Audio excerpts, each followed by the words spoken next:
Social मीडियावरती अनेक video viral होत असतात जे आपल्याला विचार करायला भाग पाडतात। या व्हायरल व्हिडिओमध्ये काय झालेलं आहे पहा। चॅनलवरती नवीन असाल तर MM मराठी न्यूजला जरूर सबस्क्राइब करा। व्हायरल होणाऱ्या व्हिडिओमध्ये तुम्ही पाहू शकता की एक ट्रक काही पोती घेऊन चालल्याचं दिसत आहे, परंतु या पोत्यावरती असंख्य पक्ष्यांचा थवा इथं बसल्याचा दिसत आहे। तर या पोत्यामध्ये धान्य दिसत आहे, यामुळे हे पक्षी त्या पोत्यांमधील धान्य खाण्याचा प्रयत्न करत आहेत। या पोत्यांवरती त्या ड्रायव्हरने कव्हर लावलेला नाही, तसेच तो ट्रक हळू चालवत आहे तो पक्ष्यांसाठी, त्यामुळे अनेक लोकांनी कौतुक केलेलं आहे त्या ड्रायव्हरचं। तर पक्ष्यांची ही अवस्था माणसांमुळेच झालेली आहे। जंगले तोडून शहरे झाल्यामुळे पक्ष्यांना खाण्यासाठी अडचण येत आहे, अशा कमेंट्स बऱ्याच लोकांनी केलेल्या आहेत।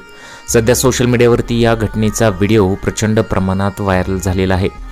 सध्याची परिस्थिती अशीच आहे, अनेक प्रकारची जंगले इथं तोडण्यात येत आहेत आणि मोठमोठ्या बिल्डिंगा किंवा एखादी फॅक्टरी उभा करण्यात येत आहे, त्यामुळे पक्ष्यांची ही अवस्था अशी झालेली आहे, अशा कमेंट्स बऱ्याच लोकांनी केलेल्या आहेत।